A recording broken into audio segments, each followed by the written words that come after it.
So the next question that's kind of related to this thought, I bumped it up a little bit, how to get real-world coding experience. So this question actually came from our chat, our Q&A webinar chat that Ruth pulled out for us, and she actually came up with some beginning thoughts here. That there's a number of ways. Some employers will hire a CPCA, so then you can get your experience a good old-fashioned way by getting that first job. You should apply even if you don't have the prerequisite years experience. So maybe in the job ad they're saying 2 years experience preferred. It doesn't mean that you can't apply. It just says preferred.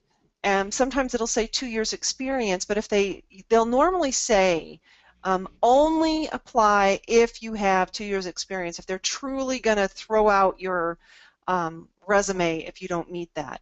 So still go ahead and take a chance and apply, because you never know. And we've talked about this before in a lot of the Live with Laureens, there's this sifting and sorting process that prospective employers go through, and you want to give them as much give yourself as much points as possible. Think of it like a credit score. You know, how long have you been in your current house, and how long have you been at your current job? All these add points to, you know, make you more desirable in the eye of the potential employer. So maybe you don't have the experience, but maybe you've got like experience or things that could relate to that job. You want to emphasize that on the resume and cover letter. And have a really good resume and cover letter. That's so key. And a lot of people, they just think, oh, I've got the CPC and that's my magic ticket to get a job. No, you still have to sell yourself. You still have to look good on paper, and you have to have a really decent looking resume. So take some time with that. Do some Googling, find some good resume services. And we have a free ebook on our site on how to get your first job in medical coding. Even if you already have a job and you're looking to get a new one, there's a lot of good tips in there to figure out how to do a cover letter that would get their attention. It's all about customization, no cookie cutter cover letters. Even your resume, you could do a unique resume for each job you apply for. Nowadays, with computers and easily printing things and most job applications being online, why not take the time to tweak it before you send it? You know, you don't have to have one resume and that's it. I have to send this one. That summary on the top, make it fit the job that you're actually applying for. The next bullet point was AAPC does have an extern program, and you know, you might be able to find something in your area. They don't have it everywhere, but it's worth trying. An externship is normally where you work for experience. You don't get paid, or you get paid very little. So check that out. I know there's a current problem sometimes with that, is that prospective employers, because of a HIPAA, the hiring you for free becomes a problem.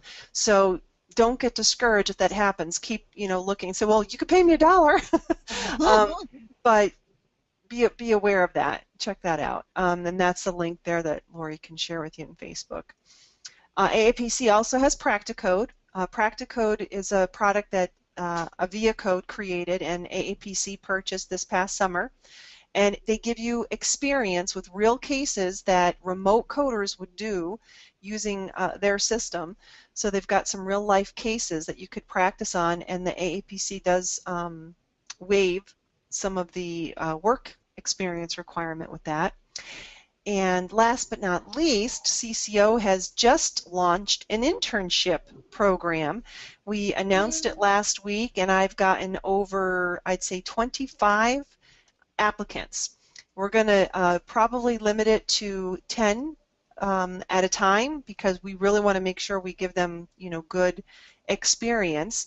But most of our internship isn't really heads down coding. It's more writing CEU questions and doing research of answer sheets, creating these diagnostic pearls, we call them. So there's a lot of fun stuff to do. If you're at all interested and you are certified, we do want you to at least be certified. If you're still finishing up school, then wait till you get that certification, and feel free to join our internship program.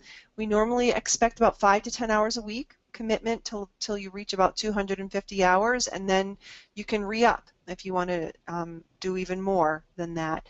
So that's the link here, cco.us/cco job candidate application with the dashes. I wanted to add also that it's very important to check in with your local AAPC chapter, because these are the people, these are your peers, these are the people that know jobs that are out there, and they know your personality. They're word of mouth, as always. It's who you know sometimes.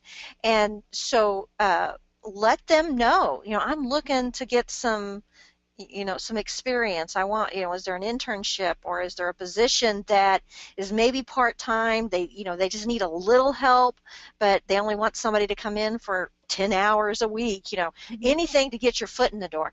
Yep. And somebody, those are the people that are going to know. So take advantage of your local chapter. Yes.